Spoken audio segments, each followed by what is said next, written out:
श्रीमद् भगवद गीता के 13वें अध्याय में श्री कृष्ण अर्जुन को क्षेत्र और क्षेत्रज्ञ का गूढ़ ज्ञान देते हैं। इस ज्ञान को तत्व ज्ञान भी कहा जाता है। इस अध्याय में अध्यात्म, दर्शन और आत्मा की वास्तविक पहचान का विस्तार है।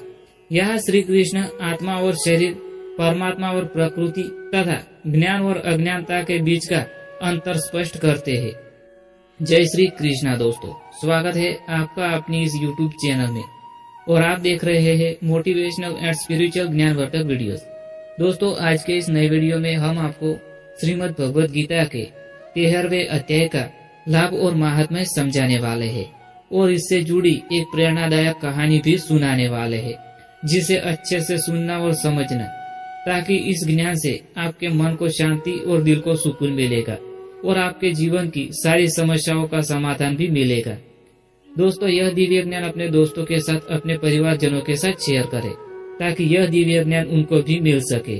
और वीडियो पसंद आए तो वीडियो को लाइक करें और चैनल को सब्सक्राइब करना ना भूले। तो चलिए शुरू करते हैं इस दिव्य अध्याय को। अध्याय का नाम है क्षेत्र क्षेत्रज्ञ विभाग योग, शरीर और आत्मा का विभाजन और उनका परमात्मा से संबंध। इस अध्याय को 5 मुख्य भागों में बांटा जा सकता है।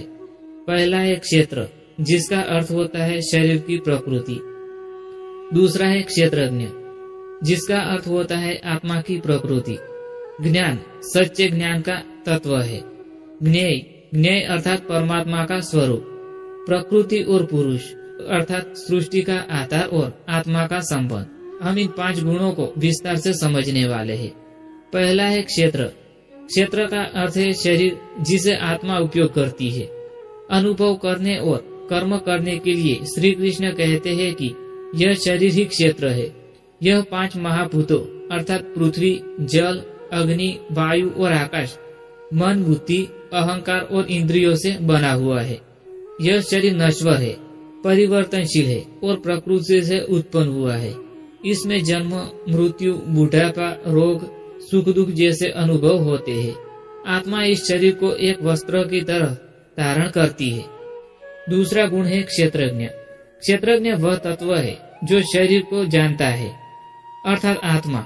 आत्मा नित्य है, अविनाशी है और शरीर के अंदर स्थित होकर इसे संचालित करती है। यह आत्मा जन्म नहीं लेती है, मरती नहीं है। यह साक्षी भाव से शरीर, मन और कर्मों को देखती है। आत्मा शरीर में रहते हुए भी उसमें से लिप्त होती है। जैसे कमल का फूल जल में रहकर भी जल से अछुआ रहता है, वैसे ही आत्मा शरीर में रहकर अछुई रहती है। तीसरा है ज्ञान। भगवान श्री कृष्ण कहते हैं कि केवल ग्रंथ पढ़ना ज्ञान नहीं है, बल्कि वास्तविक ज्ञान उन गुणों में है जो आत्मा को परमात्मा से जोड़ती है। विनय, अहिंसा, क्षमा, आत्मसंयम, वैराग्य, जन्म मरण के चक्रों को समझना, एकांत प्रियता, निरंतर आत्मचिंतन, यह सभी ज्ञान के मुख्य गुण है। जो व्यक्ति इन गुणों को धारण करता है वही सच्चा ज्ञानी होता है, बाकी सब अज्ञानी होते हैं। हमारा चौथा गुण है ज्ञेय, परमात्मा का स्वरूप। अब भगवान अर्जुन को बताते हैं कि ज्ञेय, जिसे जानना चाहिए, क्या है ज्ञेय? वह है परमात्मा। परमात्मा सर्वत्र है, हर जीव में है और सबका मूल कारण है। परमात्मा सर्वव्यापक, नित्य और अद्वितीय है। वह सब कुछ देखता है, पर वह स्वयं अछुआ रहता है, जिसे कोई नहीं छू सकता है। कर्म फलदाता है, लेकिन किसी कर्म में बंधराता नहीं है। भगवान कहते हैं, मैं प्रत्येक शरीर में स्थित आत्मा हूँ। इससे यह स्पष्ट होता है कि परमात्मा और आत्मा दोनों का संबंध अत्यंत गहरा है।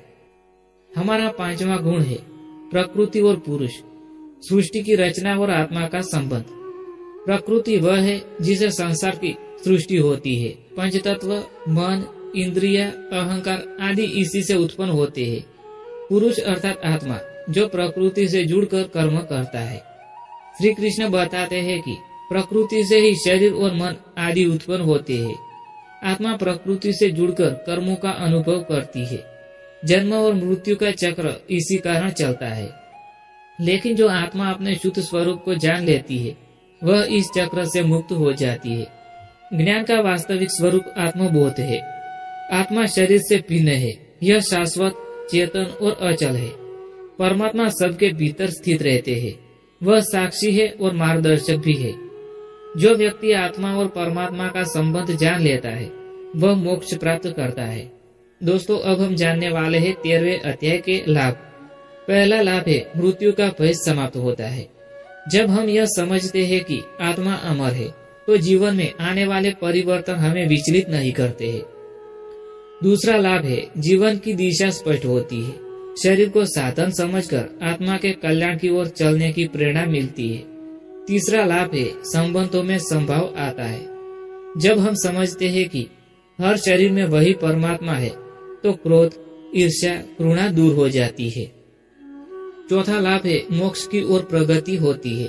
आत्मा, प्रकृति और परमात्मा का ज्ञान जीवन के अंतिम उद्देश्य अर्थात मोक्ष की ओर ले जाता है। व्यावहारिक शिक्षा, अहंकार छोड़ो, क्योंकि आत्मा न तो करता है और न भोगता है।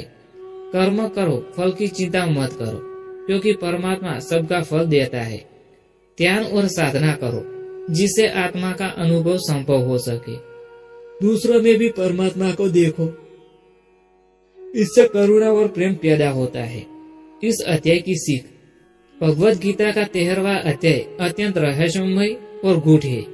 यह आत्मा और परमात्मा के रहस्यों को उजागर करता है। श्री कृष्ण कहते हैं, जो व्यक्ति क्षेत्र और क्षेत्रज्ञ का ज्ञान प्राप्त कर लेता है वही सच्चा ज्ञानी है और वह पुनर्जन्म के चक्र से मुक्त हो जाता है। जो व्यक्ति सभी प्राणियों के आत्मा को देखता है वह किसी को कष्ट नहीं देता है और स्वयं भी शांति प्राप्त करता है। भगवद गीता के 13वें अध्याय के ज्ञान पर आधारित प्रेरणादायक कहानी हम सुनाते हैं, जो आत्मा और शरीर के भेद को सरलता से समझने में मदद करती है। यह कहानी है राजकुमार और साधु का रहस्य। प्राचीन समय की बात है। एक युवा राजकुमार को आत्मा और शरीर के रहस्य जानने की बड़ी जिज्ञासा थी। उसने कई विद्वानों से पूछा, लेकिन कोई उसे संतोषजनक उत्तर नहीं दे पाया। तब उसने तय किया कि वह किसी सच्चे ज्ञानी को खोजेगा। एक दिन वह एक घने जंगल में एक शांत तपस्वी साधु से मिला। वह साधु शांत झील के किनारे ध्यान में लीन था। राजकुमार ने विनम्रता से प्रणाम करके पूछा, गुरुदेव कृपया मुझे बताए कि मैं कौन हूँ, क्या मैं यह शरीर हूँ? साधु ने आंखें खोली और मुस्कुराए और बोले, पहले मेरे 3 प्रश्नों का उत्तर दो, फिर मैं तुम्हें बताऊंगी कि तुम कौन हो। राजकुमार तैयार हो गया। साधु प्रश्न पूछते हैं, अगर तुम्हारे वस्त्र बदल जाए तो क्या तुम बदल गए? राजकुमार, नहीं गुरुदेव, वस्त्र बदलने से मैं नहीं बदलता। साधु, ठीक है, अब मैं दूसरा प्रश्न, यदि तुम्हारा शरीर वृद्ध हो जाए या बीमार हो जाए तो क्या तुम वही रहोगे? राजकुमार, हाँ, शरीर में परिवर्तन आता है लेकिन मैं तो वही रहता हूँ। साधु, बहुत अच्छा। अब तीसरा और अंतिम प्रश्न, यदि किसी दिन तुम्हारा शरीर न रहे तो क्या तुम पूर्ण रूप से समाप्त हो जाओगे? राजकुमार कुछ सोचकर, यह तो मैं नहीं जानता गुरुदेव। साधु जवाब देते हैं। साधु ने मुस्कुराकर कहा, राजकुमार, यही उत्तर जानना ही आत्मा ज्ञान है। यह शरीर क्षेत्र है, नश्वर है, मिट जाने वाला है, लेकिन तुम जो उसे देख रहे हो, अनुभव कर रहे हो, वह क्षेत्रज्ञ होता है। आत्मा न कभी जन्म लेती है न कभी मरती है। यह शरीर तो आत्मा का वस्त्र है, जैसे कपड़े।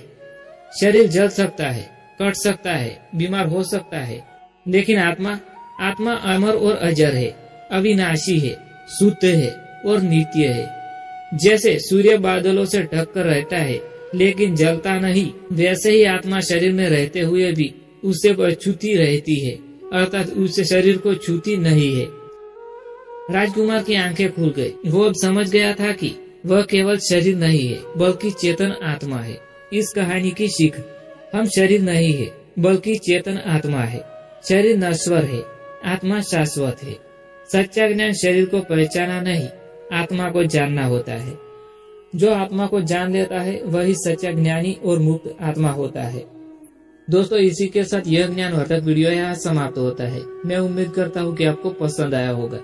अगर पसंद आया हो तो वीडियो को लाइक करें, शेयर करें और चैनल को सब्सक्राइब करना ना भूलें। Thanks for watching videos. Thank you.